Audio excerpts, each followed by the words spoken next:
vamos a ver del capítulo 1 de Romanos, del versículo 18 al 23. Esa es la idea. Bueno, dentro del rubro de la justificación por la fe, vamos a entrar a un punto de la argumentación de Pablo, donde tratará de demostrar el pecado del hombre. Y esto es muy importante porque solo cuando el hombre ve, pues claramente su necesidad o su condición, puede darse cuenta de que pues necesita ser salvado. Mientras el hombre no es consciente de su necesidad, pues no ve tampoco la necesidad de un remedio. Para esto se dirigirá o tratará de explicar 4 de los pensamientos más comunes que existen entre los hombres, precisamente para demostrar su culpabilidad ante Dios. Primero, que es lo que vamos a ver hoy, se dirige a la sociedad en general, que es ajena a la cultura judía. Después, en segundo lugar, veremos cómo él habla de este tipo de personas que piensan que están bien y que no necesitan a Dios. Después veremos cómo se dirige concretamente a los judíos, que creen que por ser judíos están del otro lado. Y en cuarto lugar, ya llegando al capítulo 3, veremos cómo se dirige a la raza humana para concluir que sin excusa todos son pecadores por igual. Así que comencemos con el primer punto, en el que Pablo primero se dirige a la sociedad en general, que es ajena a la cultura judía. Y precisamente lo hará para acusarla de idolatría, inmoralidad y de violencia. Entonces, voy a leer el primer versículo, que es el 18. Dice así: porque la ira de Dios se revela desde el cielo contra toda impiedad e injusticia de los hombres que detienen con injusticia la verdad. En este versículo, Pablo hila su argumentación anterior, donde nos había dicho que el Evangelio tiene el poder para salvar, para hacernos justos y darnos la vida eterna por gracia. También nos dio las razones por las cuales debemos ampararnos en su gracia. Porque así como Dios en su amor se revela para justificar al hombre por fe, también se revela en ira contra la impiedad y la injusticia de los hombres. Así que este punto es contundente en contra de todos aquellos que piensan que Dios es tan bondadoso que no va a castigar a nadie. Pero no podemos cometer el error de ver solo la cara de la moneda que nos muestre el amor de Dios. Es necesario ver la otra cara que nos habla de la justicia divina. De hecho, la ira de Dios es un acto de justicia, porque si Dios no actuara en contra del pecado, dejaría de ser justo, dejaría de ser Dios. Así pues, la ira de Dios es la respuesta ante la maldad, la cual se manifestará contra aquellos que rechazan a Dios y además, como lo veremos más adelante, promueven que otros también la rechacen. La Biblia describe un día de la ira. Este día de la ira se refiere al juicio final, donde Dios descargará su ira en contra del pecado humano. Juicio que se describe como un evento terrible e implacable, donde el Creador juzgará a sus criaturas. Fíjate cómo lo dice Lucas en Hechos 17:31, donde dice: por cuanto ha establecido un día en el cual juzgará al mundo con justicia, por aquel varón a quien designó, dando fe a todos con haberle levantado de los muertos. Es decir, ese día el juicio va a ser un acto de justicia llevado a cabo por nuestro Señor Jesucristo. Y aunque podemos decir que este es un acto que está en el futuro, de hecho ya podemos ver a la justicia de Dios actuando, ya sea por medio de juicios directos de parte de Dios sobre la humanidad, ya sea por medio del ejercicio de la justicia que Dios le ha dado a las autoridades humanas para que la apliquen. Y lo vemos cuando se priva a los hombres de su libertad, son encarcelados, son castigados, son multados, son aislados, o incluso en otras partes del mundo son condenados a la muerte. También podemos ver esta justicia de Dios obrando en la humanidad cuando los hombres cosechan las consecuencias de sus actos. Entonces, aunque la justicia, aunque la ira, el día de la ira, del juicio final, es un evento futuro, ya podemos ver la justicia de Dios actuando en nuestras vidas diarias. Y si enfrentar la justicia en esta tierra da temor, imagínate el temor que debería darnos enfrentar la justicia divina en el juicio final. Así que Pablo lo está diciendo muy claramente aquí. Está hablando de la ira de Dios como algo que existe y actúa. Por eso dice que la ira de Dios se revela desde el cielo. Y sigue diciendo, primeramente, contra toda la impiedad del hombre, entendiendo esta como el intento de eliminar a Dios o vivir como si lo hubieran logrado. Y después dice, contra la injusticia de los hombres que detienen con injusticia la verdad. Es decir, esta injusticia que quiere obstruir injustamente la verdad. La pregunta sería, ¿cuál es esa verdad contra la que luchan y quieren ocultar? Y en los siguientes 2 versículos se nos da la respuesta. Dice así el 19 y el 20. Porque lo que de Dios se conoce, les es manifiesto, pues Dios se los manifestó. Porque las cosas invisibles de Él, su eterno poder y deidad, se hacen claramente visibles desde la creación del mundo, siendo entendidas por medio de las cosas hechas, de modo que no tienen excusa. Entonces, el conocimiento que nosotros podamos tener de Dios proviene de Dios mismo.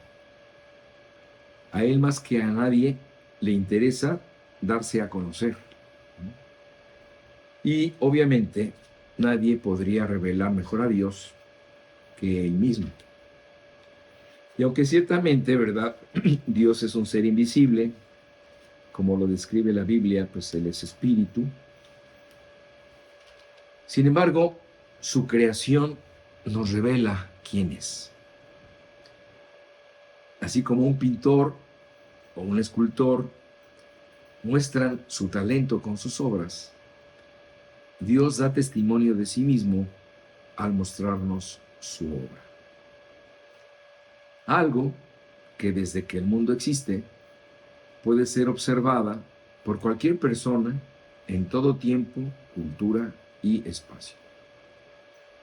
Y que solo nos puede llevar a una conclusión acerca del Creador, que es un Dios poderoso, porque nadie puede hacer lo que Él hace. Ya el profeta David nos invitaba a voltear hacia arriba para sacar nuestras propias conclusiones. Dice el Salmo 19, del 1 al 4.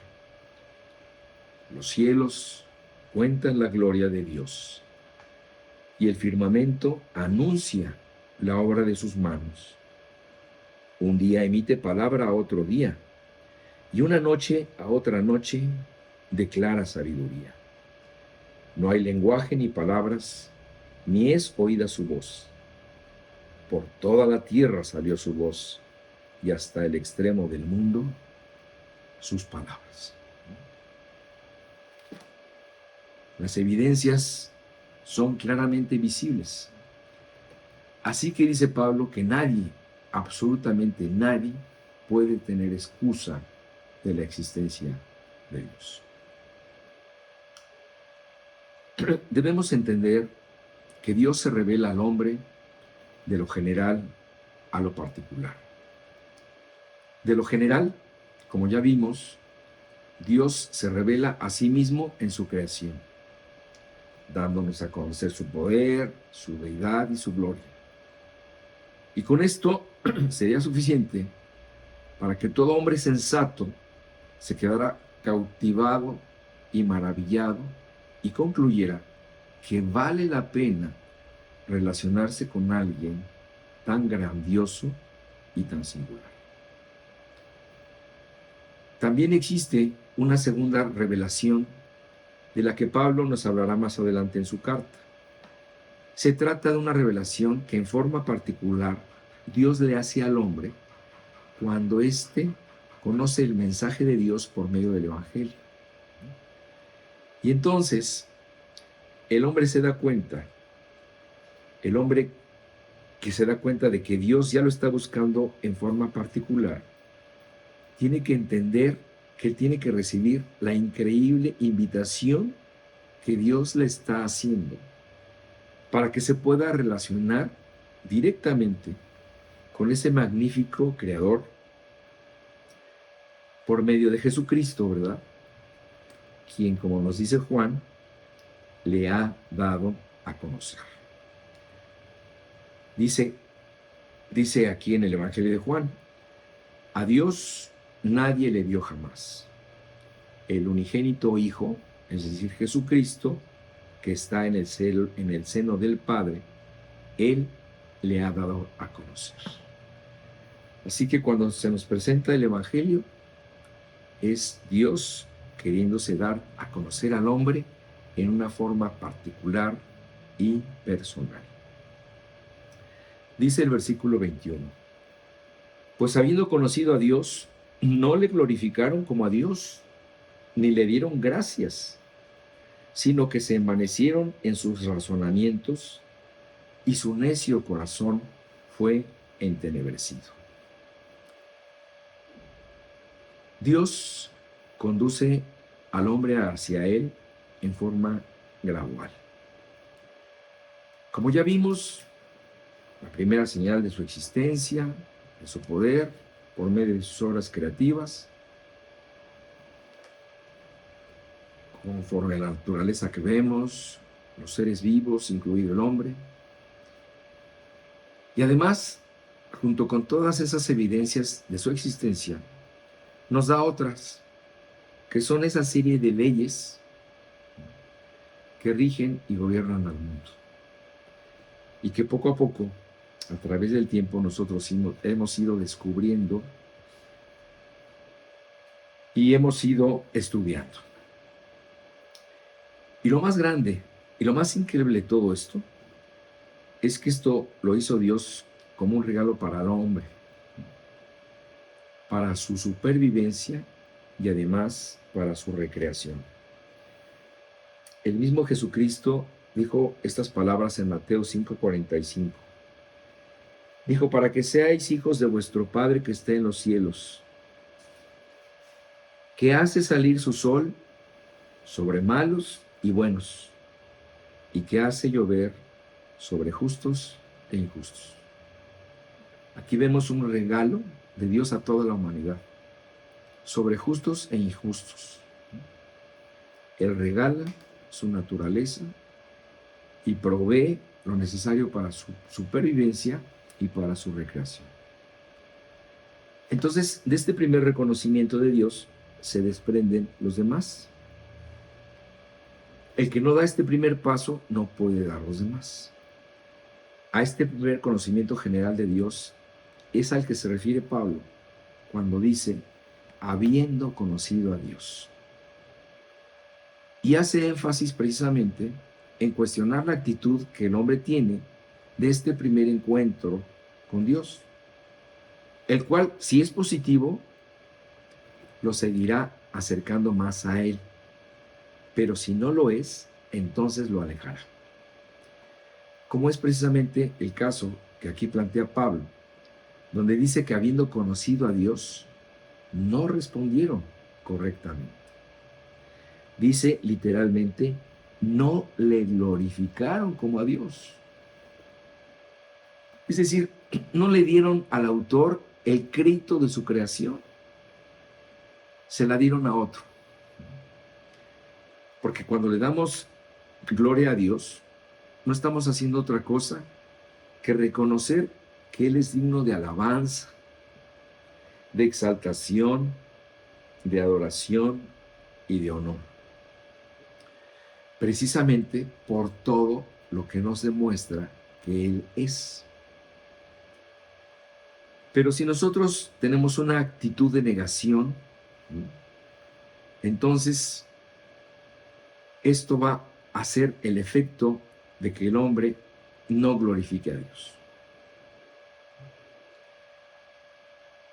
Y esto es lo que pasa con todos aquellos a los que se les indigesta el nombre de Dios. Esto no solo es la negación de lo evidente, sino que es dar el primer paso hacia atrás. En vez de honrarlo, reconocerlo, alabarlo y adorarlo, lo niega. Y esta necedad es exactamente lo que una sociedad sin Dios hace. No reconocen ni la majestad ni la gloria de Dios. Y tú puedes decir, bueno, ¿por qué? ¿Por qué hacen esto? ¿Por qué de entrada, ante lo innegable, se atreven a negar a Dios?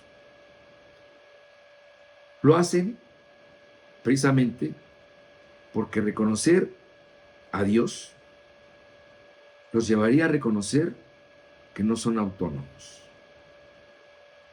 Los llevaría a reconocer que hay alguien superior a ellos, que tiene derecho a juzgarlos y que le tienen que dar cuentas a aquel que niegan o desprecian. Y esto es un atentado contra el orgullo humano. Además, Pablo dice aquí que esta falta de reconocimiento de lo evidente, pues los lleva a ser desagradecidos. Dice aquí, ¿verdad? Ni le dieron gracias. Entonces, no glorifican a Dios ni le dan gracias. Es como decirle a Dios, si yo no reconozco que tú me diste algo, entonces no tengo nada que agradecerte. Dios, si yo no reconozco que existes, entonces nada te debo. No tengo nada que ver contigo. Soy un ser independiente y autónomo, producto de un acto evolutivo que no tiene que rendirle cuentas a nadie. ¿Percibes la gravedad del asunto? El hecho de no glorificar a Dios ni darle gracias es darle definitivamente la espalda. Y esto, dice Pablo, me lleva al siguiente paso. No le dieron gracias, no lo glorificaron, no le dieron gracias. Y entonces el siguiente paso es, sino que se envanecieron en sus propios razonamientos. Es obvio que si descarto a Dios de la ecuación, entonces tengo que meterme en mi propia cabeza para poder responder de alguna forma las 1000 preguntas que siguen en el aire. Como por ejemplo, ¿cuál es la razón de mi propia existencia? ¿Cuál es mi propósito en el mundo? ¿De qué forma puedo trascender? Y mil cosas más. El primer error es darle la autoría de la creación no al creador, sino a la naturaleza. Por eso oímos personas que dicen, gracias a la naturaleza, o gracias al universo, a la evolución, a la Pachamama, ¿verdad? Otros van más lejos y dicen a los extraterrestres y a lo que sus razonamientos necios les dicten mañana. Entonces, el producto de su cabecita envanecida será creer que puede ponerse a la altura de Dios y con la autoridad suficiente para responder lo que solo el autor de la vida puede responder. Pero así lo vemos, con la mayor de todas las ligerezas, se pone a responder cuál es el origen de la vida, cuál es el propósito de la vida y todas esas cosas que de ninguna forma el hombre puede responder. Y vaya lío en el que se ha metido el hombre a causa de su propia vanidad. ¿Y qué pasa? Dice Pablo que esto lo lleva a la necedad. Y esta es precisamente la otra consecuencia. Vamos sumando. No glorifican a Dios, no le dan gracias, se envanecen en sus razonamientos. Y dice, y su necio corazón fue entenebrecido. La obediencia hace que tu corazón sea bendecido, pero la necedad hace que tu entendimiento se oscurezca.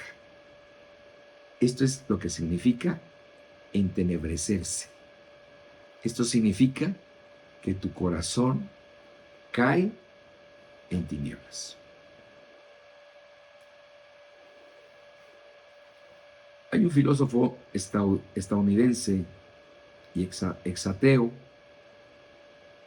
que se llama J. Budziszewski.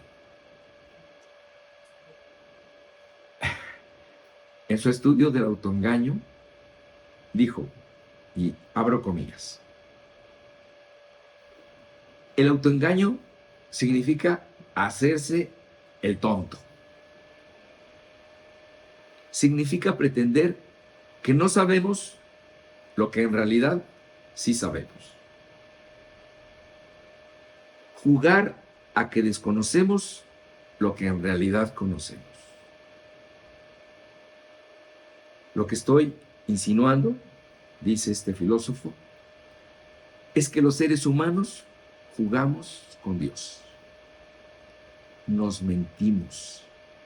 Y una de las cosas acerca de las cuales nos mentimos es sobre nuestro conocimiento de la realidad de Dios. El Salmo 14 inicia con la siguiente observación, la cual es a menudo malentendida. Así dice el primer versículo del versículo 14, dice el necio en su corazón, no hay Dios. Sigue diciendo este autor, el salmista no llama necio al hombre por pensar que no hay Dios, sino más bien por decirse a sí mismo que no hay Dios, aunque en lo profundo de su mente él sabe que no es así. Cierro comillas. Entonces, podemos concluir que no es porque no sepan de Dios, sino que a pesar de saberlo, pues se autoengañan. Entonces, el hombre necio piensa que por el hecho de negar todo y de no aceptar nada, está en lo correcto. Simplemente porque sigue lo que su corazón le dicta. Dice en Proverbios 14:12, hay camino que al hombre le parece derecho, pero su fin es camino de muerte. Y en muchas de estas palabras y en muchas de estas sentencias seguimos viendo el mismo común denominador, que es el autoengaño.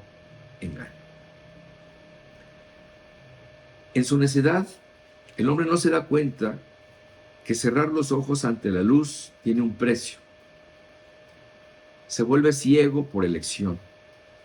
Y a partir de ese momento, pues todo se vuelve confuso para él.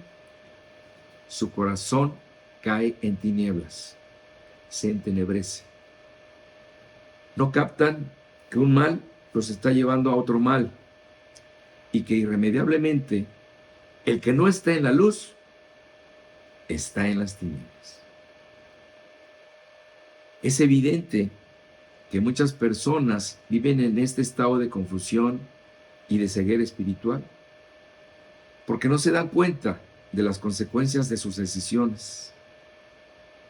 No se dan cuenta que han caído en la ceguera, en la necedad y en su incredulidad, la cual los lleva a la corrupción moral. Entonces, las cosas que el hombre hace por costumbre y en forma cotidiana, el hombre no percibe el efecto que está teniendo este tipo de cosas en su alma. Viven así y no se dan cuenta que esto gradualmente está llevándolos a una corrupción moral. Y como le explicará Pablo más adelante, también los llevará a la perversión. Y todo está teniendo su origen en el hecho de rechazar a Dios. Como dijo el mismo Jesús en Juan 3:19, cuando dijo, y esta es la condenación, que la luz vino al mundo y los hombres amaron más las tinieblas que la luz, porque sus obras eran malas. Es decir, a ellos les encanta seguir en las tinieblas y regodearse en su maldad. Dice así el versículo 22, profesando ser sabios, se hicieron necios. Entonces estamos viendo cómo las consecuencias se vienen en cadena. Y ahorita ya llegamos al punto de que el hombre se siente sabio. Ese es el problema. Siendo un necio, se siente sabio. Y a mí se me figura el hombre como aquel perrito chihuahua, ¿verdad?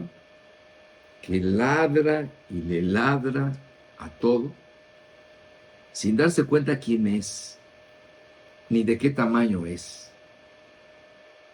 Porque toda la filosofía humanista se ha encargado de elevar al hombre a un estado que no le pertenece. Lo ha inflado de tal manera que se ha hecho un Dios para sí mismo. Esta es la imagen que el hombre se ha construido alrededor de sí mismo para sentirse seguro, importante y con la capacidad de hacer lo que sea. Incluso de llegar a Dios por él mismo. Pero sorpresa, Dios dice que el hombre es un ser que necesita ser ayudado. Es un hombre que está perdido. Es un hombre que está ciego, que está desamparado. Porque precisamente, dice Jesús, que él no es lo que cree que es. sino todo lo contrario. Como lo dice Jesús en Apocalipsis 3:17, donde dice, dirigiéndose al hombre, porque tú dices, yo soy rico y me he enriquecido y de ninguna cosa tengo necesidad. Aquí podríamos incluir ni siquiera de ti, Dios. ¿Y no sabes que tú eres un desventurado, miserable, pobre, ciego y desnudo? El hombre se ha vuelto un necio, un concepto que se define como alguien ignorante, sin inteligencia, obstinado y como un terco que persiste en sus errores. Este es el diagnóstico de Dios hacia el hombre. Este es el diagnóstico que Pablo va a desarrollar en los primeros 3 capítulos de esta carta y lo seguirá mencionando intermitentemente después. Pero también no solamente le bastará con mencionar el problema del hombre, sino también, afortunadamente, nos dará la solución. Porque la persona que es necia puede salir de su necedad si quiere, siempre y cuando esté dispuesta a hacer a un lado sus pensamientos y seguir los del Divino Maestro. La mejor muestra de que esto es posible, pues somos los creyentes, que aunque llegamos a Dios con un corazón necio, pues el Espíritu Santo nos convenció de lo que éramos. Reconocimos nuestro estadio y aceptamos el remedio. En pocas palabras, dejamos la necedad a un lado y fue hasta entonces que Dios nos pudo ayudar. Así que el hombre demuestra lo que es con lo que hace. Dice el versículo 23, y cambiaron la gloria del Dios incorruptible en semejanza de imagen de hombre corruptible, de aves, de cuadrúpedos y de reptiles. Imagínate, el hombre hace una imagen de un simple mortal o de un ser inferior como un ave, un cuadrúpedo, un reptil, para adorarlos. Algo que a todas vistas no solo parece necio, sino irracional, pero lo hace.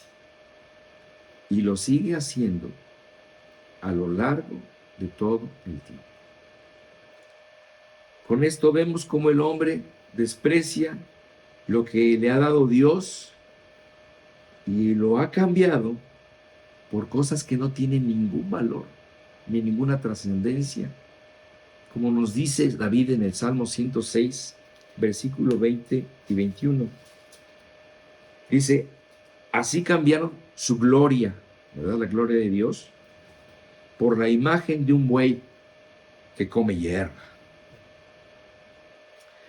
Olvidaron al Dios de su salvación, que había hecho grandezas en Egipto. Aquí, en este versículo 23, Pablo nos dice que el hombre cambió la gloria de Dios para adorar a los ídolos. Después, en el versículo 25, nos hablará de cómo el hombre cambiará la verdad de Dios por una mentira. Y finalmente, en el versículo 26, nos dirá cómo el hombre cambió las prácticas sexuales naturales por las antinaturales. Lo que nos explica de alguna forma cómo el hombre ha ido saltando de error en error para convertirse en lo que en realidad es hoy. Un hombre como nunca necesitado de Dios.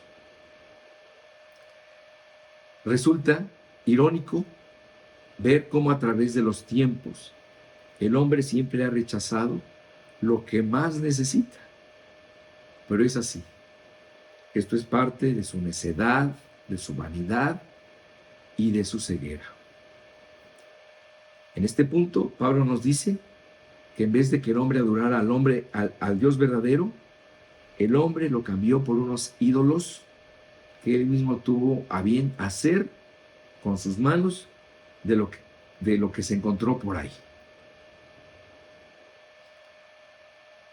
Voltaire, que fue un acérrimo enemigo de la religión, dijo: Dios hizo al hombre a su propia imagen y el hombre le devolvió el favor.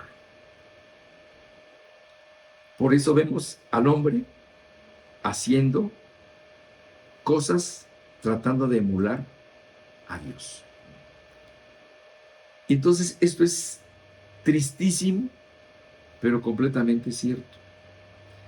Y este es un mal que podemos ir rastreando a través de todas las culturas.